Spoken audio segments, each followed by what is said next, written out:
දිස්ත්‍රික්ක දෙකකට තවදුරටත් නා යෑමේ රතු නිවේදන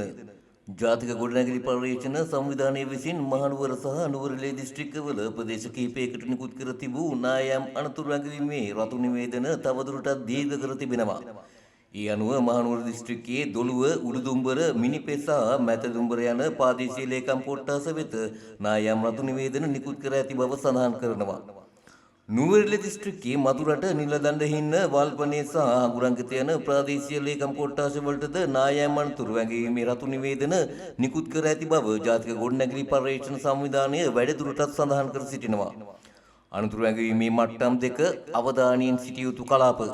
බදුල්ල දිස්ත්‍රික්කය බදුල්ල සොරණාතොට හාලියල පස්සර ලුණුගල මීගාකිවුල සහ කන්ද කැටිය මහනුවර දිස්ත්‍රික්කය ගංගවට කෝරළය පාතහේව හැට අකුරණ යටිනුවර තුම්පනේ හරිස්පත්තුව පූජාපිටිය පස්බාගේ කෝරළය හතරලියද්ද කුණ්ඩසාලේ උඩුනුවර දෙල්දොට පාතදුම්බර පන්විල උඩ පළාත ගඟ ඉහළ කෝරළේ කුරුණෑගල දිස්ත්‍රික්කය රිදීගම මාතලේ දිස්ත්‍රික්කය නාවුල රත්තොට අමන්ගඟ කෝරළය උකුවෙල විල්ගමුව යටවත්ත මාතලේ පල්ලෙපොළ ලග්ගල පල්ලේගම නුවරඑළිය දිස්ත්‍රික්කය නුවරඑළිය